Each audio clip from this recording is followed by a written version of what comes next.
আজকে আমি বাড়িতে এগ কাবাব বানিয়েছিলাম, তো সেই রেসিপিটাই তোমাদের সঙ্গে শেয়ার করছি। এই রেসিপিটা ফলো করে যদি বাড়িতে এগ কাবাব বানানো শিখে যাও, তাহলে দোকান থেকে আর কিনে আনার দরকার পড়বে না। বাড়িতেই যখন এত সুস্বাদু এগ কাবাব বানানো যায়, তখন আর দোকানে কেনার কী দরকার। তো দেখো, এখানে আমি এগ কাবাব বানানোর জন্য 4টে ডিম সেদ্ধ করে নিয়েছিলাম। সেই ডিমগুলোকে আমি এখানে ভালো করে একটা গ্রেটারের সাহায্যে গ্রেট করে নিয়েছি। তারপরে দিয়ে দিলাম পেঁয়াজ কুচি, 2টো লঙ্কা কুচি,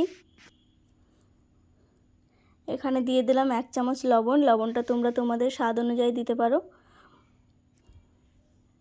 দিয়ে দিলাম লঙ্কা গুঁড়ো, হলুদ গুঁড়ো, জিরে গুঁড়ো, ধনে গুঁড়ো। তারপরে দিয়ে দিলাম কিছুটা পাউরুটির টুকরো। পাউরুটি আমি গুঁড়ো করে নিয়েছিলাম, সেটাই দিয়ে দিয়েছি। এবার সবগুলো একসঙ্গে ভালো করে হাতে চেপে চেপে মাখিয়ে নিতে হবে। দেখতে পাচ্ছ আমি খুব সুন্দর করে মাখিয়ে নিয়েছি। এবার এখানে আমি একটা বাটিতে একটা ডিম নিয়ে নিচ্ছি। ডিমটাকে ভালো করে ফেটিয়ে নিতে হবে।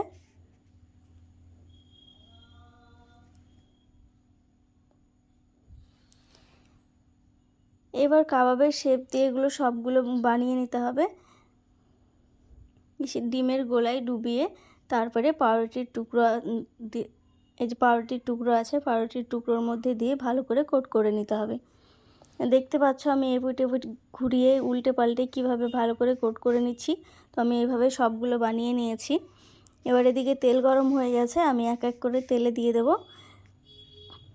এই পর্যায়ে কিন্তু গ্যাসের ফ্লেমটা মাঝারিতে রাখতে হবে।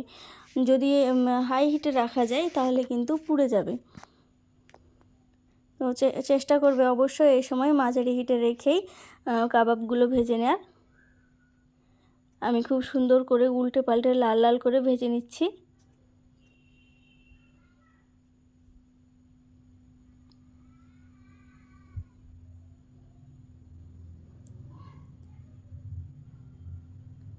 একটা পাশ আমার খুব ভালো করে হয়ে গেছে, তারপরে উল্টে দিয়েছি। এবার দেখো ভালো করে নাড়াচাড়া করে এবার উঠিয়ে নেব।